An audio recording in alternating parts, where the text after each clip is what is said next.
Bueno, estamos en este tema de las 5 solas, que como ustedes saben fueron, digamos, los 5 postulados esenciales que salieron de la Reforma, y nos hemos embarcado en este propósito de hablar sobre la Reforma porque precisamente ahora en octubre, más exactamente el 31 de octubre, se celebra el mes de la Reforma, lo que se conoce como la Reforma Protestante, y de ahí, de alguna manera, nosotros hemos heredado ese nombre de protestantes. Como ustedes saben, esto fue un evento, y hemos estado explicando, quiero pues hacer de alguna manera un resumen. Esto fue un evento catastrófico que ocurrió. Cuando digo catastrófico me refiero al mundo, bueno, sí, a todo el mundo conocido, pero especialmente en el mundo de la Iglesia Católica Romana o el mundo religioso de la época. Esto ocurrió en el siglo XVI, más exactamente el 31 de octubre de 1517.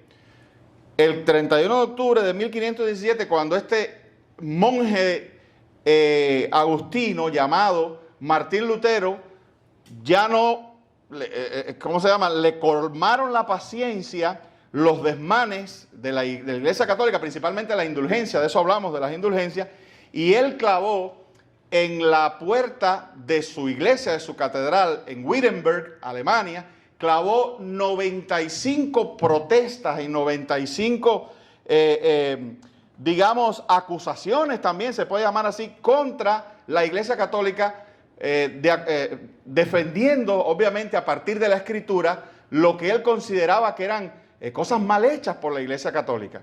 Eso desató realmente un tremendo fuego en todo el mundo católico de esa época. Provocó lo que se conoce como la Reforma. Muchas personas, varias personas se le añadieron o fueron parte de este movimiento. Martín Lutero, que comenzó, precisamente que él fue el que puso las 95 tesis, les había explicado que fue convocado a una reunión en una ciudad llamada Worms, precisamente para que rindiera cuenta por esas 95, por esas protestas que había puesto en la puerta de su iglesia, lo cual era un escándalo público, porque yo les expliqué a ustedes que ahí era donde se ponía la información. Ese era el muro de Facebook de esa época. El muro de Facebook eran las puertas de la catedral, lo que se ponía ahí era algo importante, era información religiosa, era información al pueblo, etcétera. Y el pueblo se levanta, o la gente de la ciudad. Otra cosa importante, las iglesias ocupaban un lugar central en el pueblo. Era imposible que el que pasara por ahí no viera lo que había aparecido en la puerta, ¿no? Y entonces la gente, cuando se acercó y comenzó a ver las dichosas 95 tesis, pues eso creó todo un problema. Entonces, Martín Lutero, yo les quería hablar un poquito de esto, ¿no? Antes de caer en lo que vamos a hablar hoy. Martín Lutero, producto de todo este problema, bueno, vamos a echar un poquito más para atrás. Lo que a él lo acaba de cierta manera enojar, y lo que a él lo acaba de impulsar a poner estas protestas en la puerta de su iglesia, fue que había un señor mandado por el mismísimo Papa, que de hecho con una autorización papal, llamado Juan Tetzel, que andaba vendiendo estas famosas indulgencias con el objetivo de recaudar dinero para la fabricación, para la construcción de la Basílica de San Pedro, sí, esa misma que está en el Vaticano hoy, que es muy bonita, etc. Y entonces este hombre, que era un picarón, dice la historia que era también un fraile, era muy astuto, muy versado con la palabra. Este hombre salía por los pueblos a venderles a las personas indulgencias. ¿Qué es lo que eran las indulgencias? Estuve escudriñando un poco más sobre las indulgencias y encontré que la Iglesia Católica consideraba las indulgencias como una especie de superávit de buenas obras que Jesús, María, los santos habían hecho, y que de alguna manera ese superávit o ese exceso de buenas obras estaba como almacenada, ¿verdad? Y podían serle atribuidas a otras personas. Entonces, a ver si tú me entiendes, Cristo y la Virgen María y los santos fueron pero tan buenos, que hicieron tantas cosas buenas que les sobró a ellos buenas obras. Les sobró de tal manera que esas buenas obras quedaron de alguna manera disponibles, era un superávit, era un excedente, y las indulgencias, una de las cosas que lograban era, si tú se las comprabas a este picarón que tenía, recuerda, tenía hasta una frase, él decía, cuando la moneda caiga en la cajuela, el alma del difunto al cielo vuela.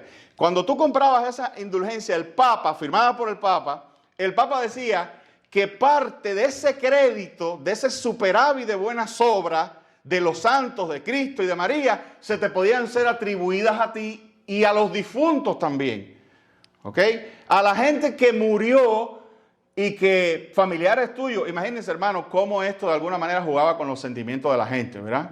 Cómo esto explotaba el dolor de las personas, sobre todo por los difuntos, en una época, queridos, donde había tremenda oscuridad con respecto a la misma palabra de Dios.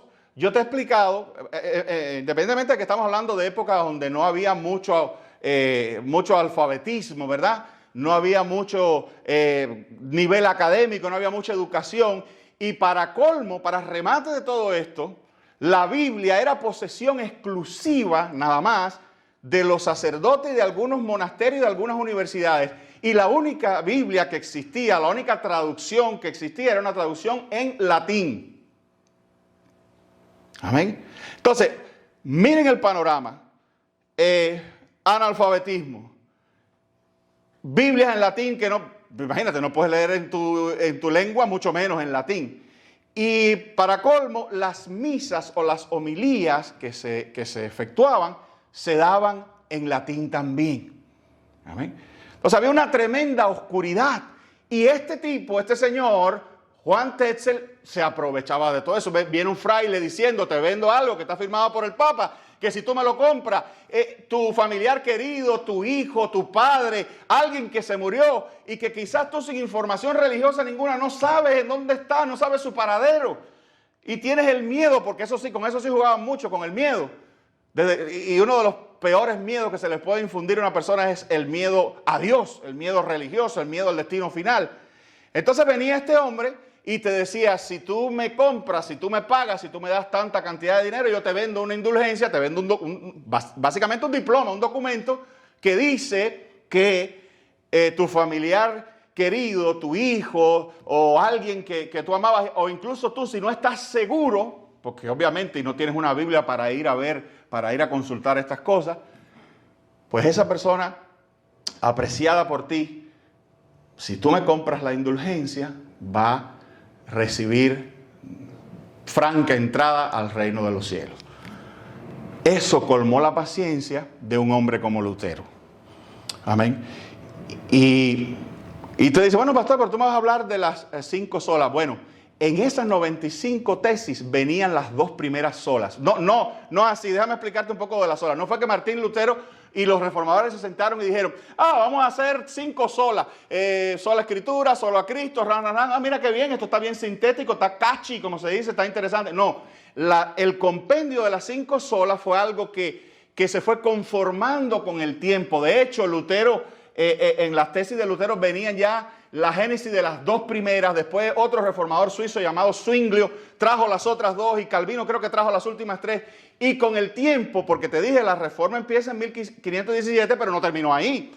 Pasaron varios años de reforma, que se levantaron otros siervos de Dios. De hecho, el mismo Juan Calvino fue probablemente el más grande de todos los reformadores, el más sistemático, el más inteligente, el que más escribió, etc. Entonces, al final de toda esta epopeya, por llamarlo de alguna manera, pues afloraron como enseñanzas fundamentales, como logros fundamentales de la reforma, la pureza doctrinal que hoy conocemos con las 5 solas, porque eso era lo que quería. Fíjate que yo te digo algo, que yo te dije el domingo pasado que Lutero no fue perfecto, ¿verdad? Y obviamente, si hoy en día nos comparamos doctrinalmente, digamos, lo que creemos la Iglesia Bautista, si nos comparamos con lo que creía Lutero, probablemente votáramos a Lutero de la iglesia, porque Lutero no avanzó tanto como después avanzó, pero Lutero fue, digamos, el pionero, fue el que empezó el tirijala, empezó el movimiento, Amén. Pero Lutero, en un principio, Lutero lo que quería era reformar la iglesia católica. Esa era su iglesia, ¿verdad? Esa fue su iglesia, él era un monje.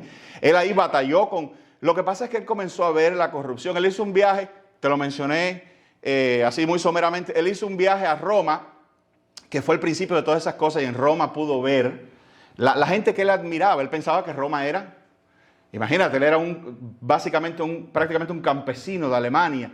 Cuando fue a la Gran Roma, que Roma ha sido grande, tú sabes, desde tiempos bíblicos Roma ha sido grande. Cuando él fue a Roma y él pensó que iba a ver allí los grandes siervos de Dios, la humildad de los sacerdotes, de los cardenales, la humildad del Papa, y se tropezó con lo que se tropezó, él ahí comenzó en su corazón a meditar: algo aquí no anda bien, y este hombre, Tetzel, con sus indulgencias, le puso la tapa al pomo. Ahora, algo que yo te quería decir, un poco más sobre la vida de Lutero. Lutero comienza la Reforma, y quiero precisarte alguna información que te dije el domingo pasado. Lutero comienza la Reforma y lo citan, obviamente con no muy buenas intenciones, lo citan a esta ciudad de Worm. Y yo te digo a ti que camino a Worm, él escribe el himno Castillo Fuerte. Yo quiero leerte algo de Castillo Fuerte. Aquí está, es el himno 26 de tu Ignario. A que seguro tú no sabías eso. Y mira, ahí lo dice. Basado en el Salmo 43, letra y música, dice el título en alemán, dice Martín Lutero, 1529. Amén. Y el himno, no, solamente vamos a leer las dos primeras estrofas para que tú veas qué bonito este himno para que tú veas, hermano, que tienes historia en la mano. Esto lo escribe a él cuando lo citan a la dieta de Worm, así le decían, dieta de Worm.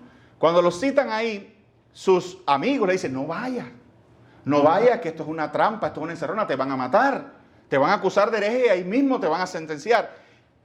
Porque supuestamente la cita era: ven acá y presenta defensa. Por eso el texto que leímos hoy al principio, ¿verdad?, de la Escritura, estar siempre dispuesto a prestar defensa. Y presenta defensa de esto que has puesto. Ven y argumenta, vamos a debatir sobre esas 95 tesis, sobre esas inquietudes que tú has puesto ahí. Y vamos a conversar, vamos a dialogar, o vamos a entablar quizás una esgrima bíblica aquí. Cuando los amigos le dicen: no vaya, que eso es una trampa. Y Lutero dice: yo iré a Worms aunque haya demonios como tejas en los tejados. Y caminos, dice la tradición, cuenta que en el mismo carruaje donde iba, escribe este himno. Solamente la primera estrofa dice: Castillo fuerte es nuestro Dios, defensa y buen escudo, con su poder nos librará en este trance agudo. Con furia y con afán acósanos Satán, por armas deja ver astucia y gran poder, cual él no hay en la tierra. Dice la estrofa 2, nuestro valor es nada aquí, con él, o sea, con Satanás, todo es perdido, mas con nosotros luchará de Dios el escogido. Él es nuestro Rey Jesús, el que venció en la cruz, Señor y Salvador, y siendo Él solo Dios, Él triunfa en la batalla. ¿Cómo tú escribes? Te puse dos, de hecho la estrofa 3 habla de los demonios que él menciona. ¿Cómo escribes una cosa así? En inminente peligro, siendo tú el líder y el centro. Prácticamente es Martín Lutero contra el mundo.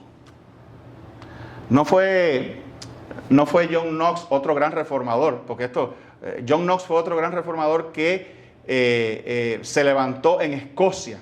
El padre, John Knox, es el padre de la iglesia presbiteriana. Y John Knox dijo: Dios y yo somos mayoría.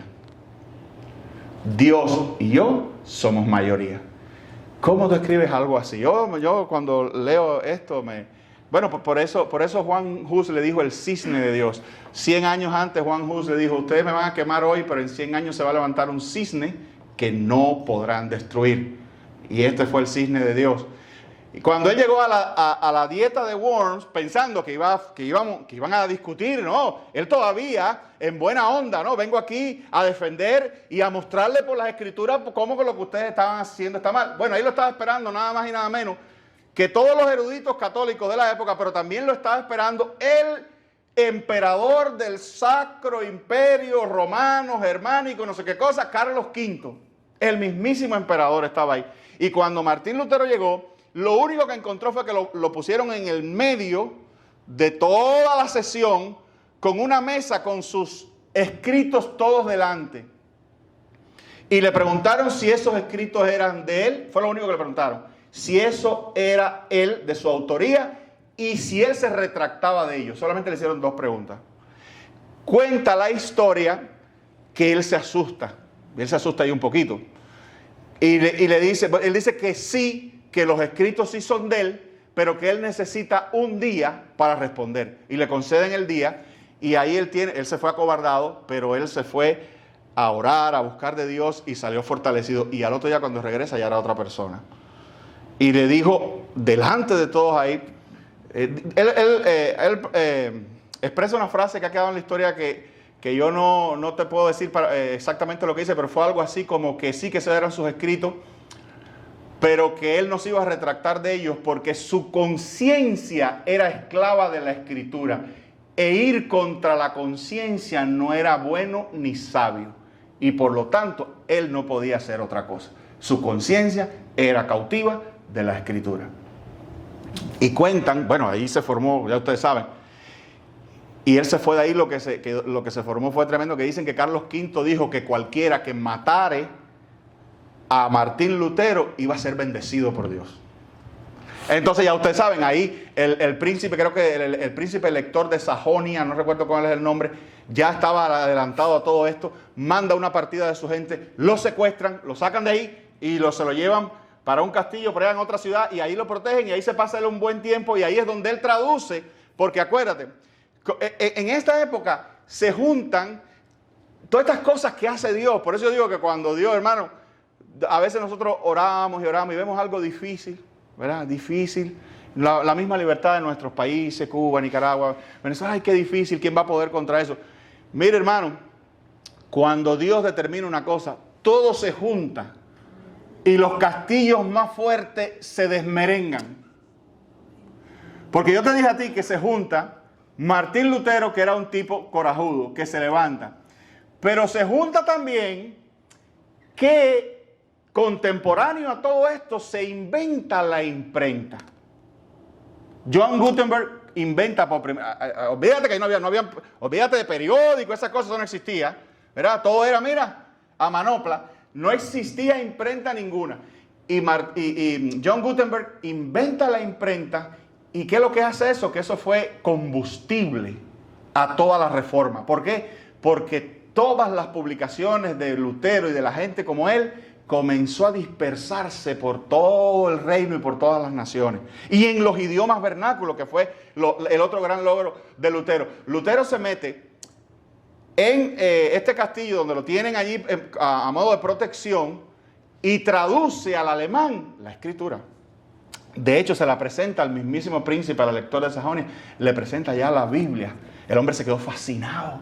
Imagínense un príncipe, queridos hermanos, un príncipe, un hombre que no conocía la escritura, y cuando le ponen la escritura en su idioma, cuánta bendición trajo para él y para todo el mundo, cuando la Biblia comenzó a reimprimirse en el idioma alemán. Yo creo que, si mal no recuerdo, es la primera traducción en idioma vernáculo que se hizo de la escritura. Amén. La Biblia. Entonces se junta este hombre, se junta la protección de estos príncipes alemanes, que pienso que esto es providencial de Dios, obviamente, y para remate, la imprenta. Y tú dices, y piénsalo, hermano, imagínate tú, que yo dije en broma y en serio que la imprenta fue el internet, a él, ¿verdad? La imprenta fue la internet para ellos. Y gracias a eso, pues la Biblia comenzó a circular por todo el territorio conocido y habitado en esa época, sobre todo el territorio bajo el dominio de la Iglesia Católica, que de hecho comenzó una persecución por el tráfico de Biblia. Yo pienso en estas cosas y digo, no es posible. Estamos hablando del siglo XVI. Digo, no es posible que la Iglesia Católica, que probablemente tenía otras cosas mejores que hacer, se haya dedicado a perseguir la gente que tenía Biblia en su idioma. Amén. Y a bloquear, y a tratar de impedir y a castigar al que tuviera una Biblia. Era un crimen tener una Biblia. Amén. Y mira, hoy ahí la tenemos. Tenemos 3, 4, 5, 10 versiones. La tenemos online. Yo ahora mismo aquí en Google nada más pongo 2 palabras que me acuerde de un versículo y sale enseguida. Amén. Entonces, todo esto trajo, queridos hermanos, una transformación. Déjenme entrar porque ustedes me van a matar a mí. Ya tengo que entrar en las 5 solas. Entonces, bueno, como te digo, a través de muchos años, de mucho trabajo y de pagar un gran precio, fue aflorando de todo aquel torbellino doctrinal, fueron aflorando estos 5 principios fundamentales y elementales de la fe cristiana, que se conocen como las 5 solas. Te lo voy a repetir y voy a hablarte de la primera. Las 5 solas. Sola Escritura, o sea, únicamente la Biblia. Solo Cristo. Sola gratia, sola la gracia. Sola fide, solo la fe. Y por último, soli Deo gloria. Y alguien dijo que si esto fuera una casa, si digamos estos fueran materiales para construir una casa, el fundamento, la parte de abajo, el fundamento fuera sola Escritura. Pero además esa fue la sola más potente que salió y de la que sale todo. Y fue la que precisamente Martín Lutero avanzó. Sola Escritura. Alguien dice que sola Escritura sería la base, las otras 4 serían el cuerpo del edificio y la cúspide, el techo allá arriba, sería solo a Dios gloria. Amén. Entonces, los cristianos, hasta el día de hoy, tenemos suficiente con la Biblia. El cristiano verdadero es sola Escritura. ¿Tú no lo sabías? Tú eres sola Escritura. No, a mí nadie nunca me ha dicho eso, ¿no? Tú eres sola Escritura. Aquí leemos algún otro... ¿Tú me has oído aquí leer algún otro libro aquí? ¿Tú me has oído aquí leer el libro de Mormón? ¿O me has oído leer aquí el Corán? ¿O me has oído leer aquí alguna encíclica papal? ¿O me has leído aquí alguna bula papal también? ¿O nosotros interpretamos la vida tuya y la mía y la de la iglesia a partir de encíclicas y a partir de documentos papales y de doctrinas cardenalicias? Nada de eso. Nosotros los cristianos, y tú mi hermano, y cualquier ser humano en la faz de la tierra, tiene suficiente con sola Escritura. La Biblia es suficiente. La Biblia es suficiente para revelar a Dios lo que de Dios. Mira, hermano, lo que Dios quiere que tú conozcas de Él lo reveló. No, que hay cosas a lo mejor de Dios que yo no conozco, yo quisiera saberlas. Si no están en la Escritura es porque Dios no ha querido que tú las sepas. Es más, si no están en las Escrituras, como dice la Biblia, hay misterios que son de Dios que no los podemos entender porque una criatura finita no puede entender un Dios eterno e infinito. Amén. Pero si tú quieres saber, tú no ves a gente que siempre están, yo quiero encontrar a Dios, yo quiero buscar a Dios, yo quiero saber cómo es Dios. La Escritura te revela cómo es Dios. Amén. La Escritura te habla de la santidad de Dios, del poder de Dios, te habla de la exclusividad de Dios, que existe un solo Dios y no hay otro, que no hay mediadores, que eso de que mediadores, de que no, que a lo mejor San fulano y San Mengano y la Virgen te ayudan también a ir a Dios. No, la Escritura, si tú quieres entender si eso es verdadero o falso, la Escritura te enseña que no existe mediador, que existe un solo camino. Amén. Amén. Entonces, tú y yo somos sola Escritura. A través de la Escritura nosotros conocemos a Dios. Pero te voy a decir algo. La Escritura te enseña 2 cosas fundamentales. La Escritura te muestra a Dios y la Escritura te muestra a ti mismo. La Escritura te enseña al hombre también. Si tú quieres conocer al hombre, si tú quieres saber qué es lo que pasa en el corazón del hombre, si tú quieres saber por qué el hombre es como es, si tú quieres saber por qué tú eres como eres, sola Escritura. La Escritura te dice todo lo que está mal con el hombre, todo lo que está bien con el hombre. Y la Escritura te enseña también a arreglar todo lo que está mal con el hombre, que no es otra cosa que la falta de su creador, de su Dios. Lo único que vuelve al hombre a su diseño original es Dios. No importa cuánta educación, no importa cuán bueno tú seas. Bueno, la Biblia tiene palabras fuertes.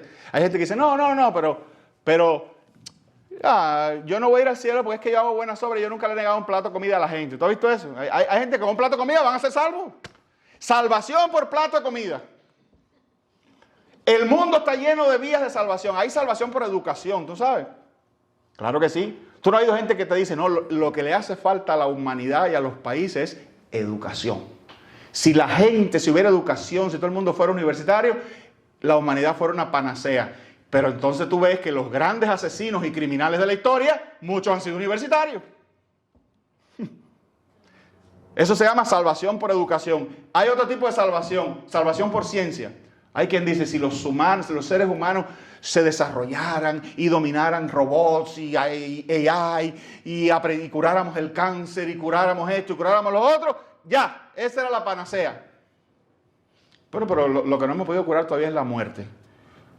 Y el hombre, como dice una canción, extrañamente, como dice una canción de Orellana, el progreso no evita la maldad, la perfecciona. Qué cosa tan terrible, ¿eh? Que nos hacemos más científicos y paralelo a ese crecimiento científico, el pecado se hace más científico también. Es un compañero indeseable ahí que va aparejado al desarrollo de la humanidad, filtrándose a través de todos los logros y el progreso. También inventamos algo tan bueno como la internet, ahí se mete el pecado. Amén. Entonces, si tú quieres saber qué está mal con el hombre, sola Escritura. Con el Evangelio, nosotros, hermano, yo sé que esto te cuesta trabajo a muchos entenderlo, pero con la Biblia tú tienes suficiente. Amén, amén, gloria a Dios. Solamente con la Biblia. La palabra de Dios es la máxima autoridad en materia de fe y práctica. Por tanto, nada que contradiga la revelación de Dios puede regular la vida del creyente. Si es sola Escritura, fíjate, es sola Escritura, no media Escritura. Es sola Escritura. Gálatas 1, del 6 al 10 dice, estoy maravillado de que tan pronto os hayáis alejado del que os llamó por la gracia de Cristo para seguir un evangelio diferente. Y dice Pablo, no que haya otro,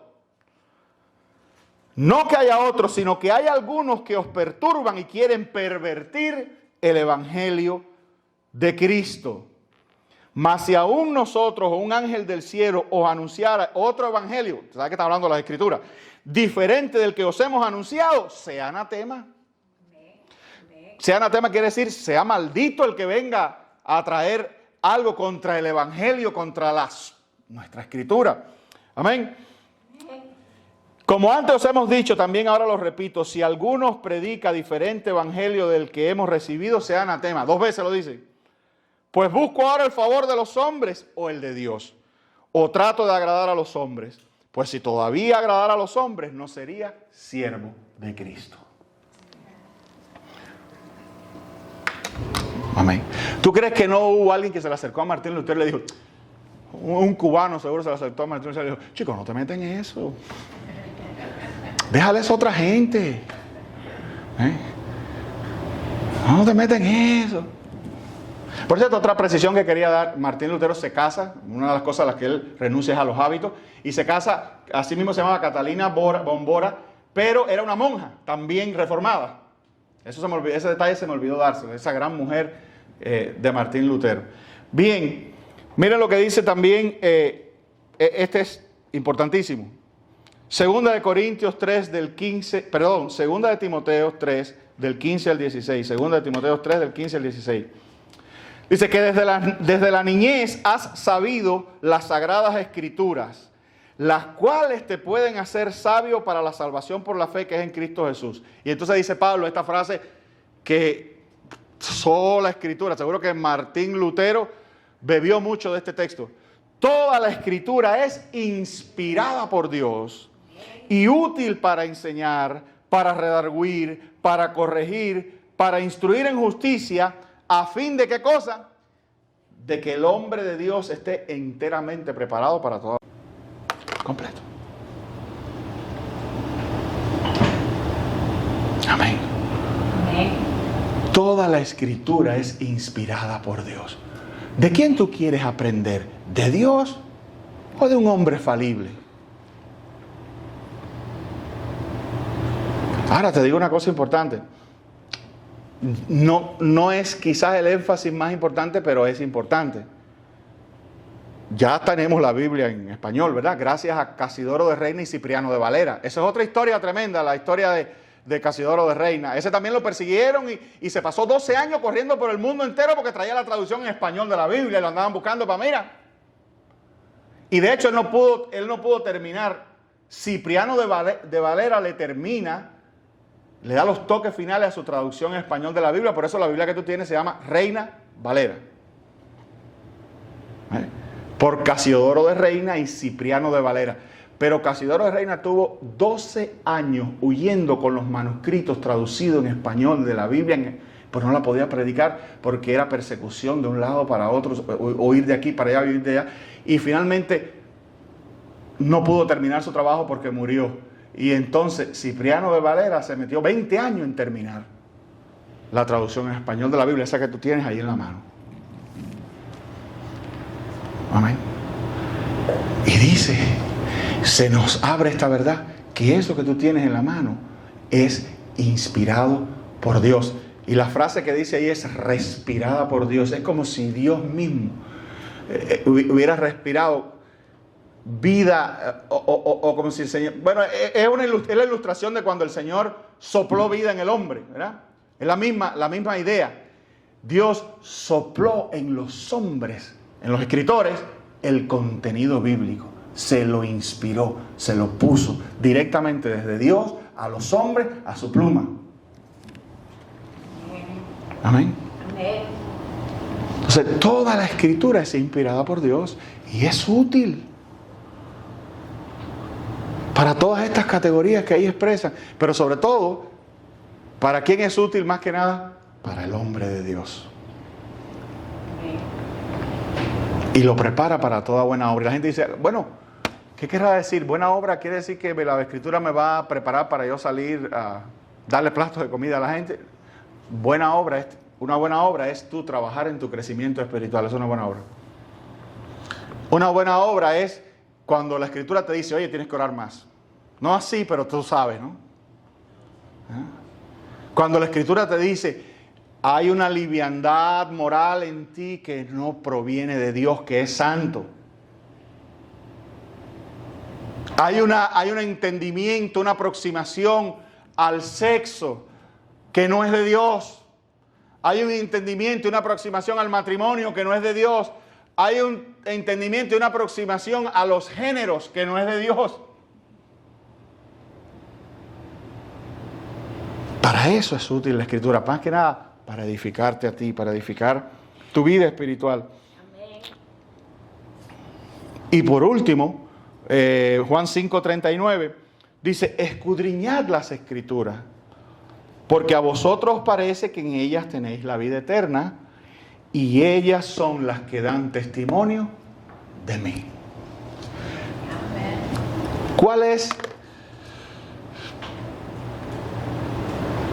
el final hacia el cual apunta toda la escritura?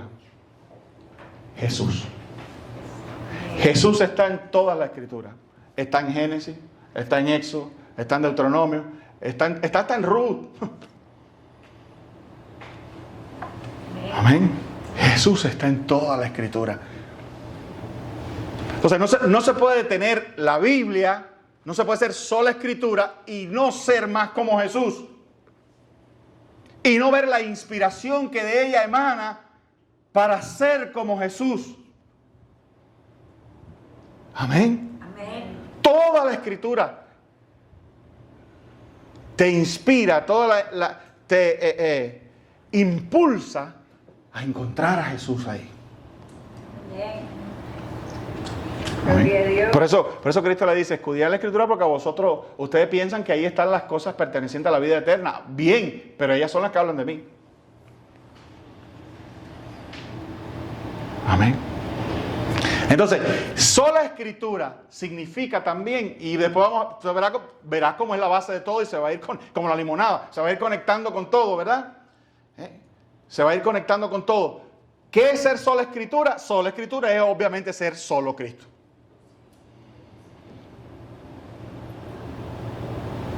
Amén. Amén. Solo Jesús. Nosotros no tenemos tres y cuatro. Nosotros no somos idólatras, hermanos. Nosotros no andamos poniendo flores a la Virgen, ni azabaches al niño, ni nosotros con Cristo tenemos. Amén. Ay, pastor, que le puso un azabache al niño para protegerlo. ¿Tú quieres protegerlo? Tráelo a la iglesia y preséntalo al Señor. ¿Quieres protegerlo? Ora por él. En mi casa jamás de los jamás, a mis hijas se le puso nada, ni un vaso bajo la cama, ni nada de eso. Nosotros no somos paganos. Gloria a Dios. Yo no tomo mis consejos ni del psicólogo, ni de la CNN, ni de los sabios de este mundo, ni de la mal llamada ciencia. Yo tomo los consejos de Dios. Y Dios integra todo. Porque es que empieza, la ciencia no tiene que ver con Dios, no. Yo siempre digo, el talento de un médico, los productos que en la tierra, o la materia prima que en la tierra está, de la cual se hace medicina, ¿verdad?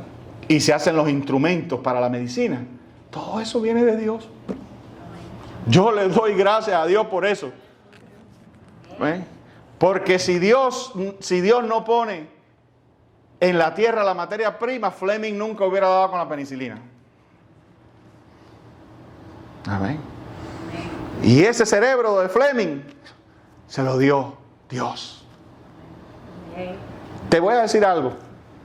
Muchos de los grandes científicos y de los grandes hombres de ciencia que se han hecho un lugar en el altar de la ciencia, en la historia de la humanidad, lo hicieron para honrar a Dios y para la gloria de Dios. Y eran fervientes creyentes en el Señor. Entonces, nosotros creemos, sola Escritura es también que nosotros tenemos un solo Dios y un solo mediador entre Dios y los hombres, Jesús. Amén. Jesús. Amén. Gloria a Dios. Amén. Entonces, hermano, perdóneme, hay más tela por donde cortar en esto, todavía octubre no se ha acabado y vamos apenas por la primera sola. Amén. Pero yo quiero que tú sepas hoy que se pagó un gran precio porque hoy en día tú y yo pudiéramos también ser protestantes, reformadores y sola Escritura y poderla leer en español. Amén. Es una dádiva, un regalo de Dios. Por eso somos hijos de la Reforma orgullosamente, ¿verdad? Qué bueno.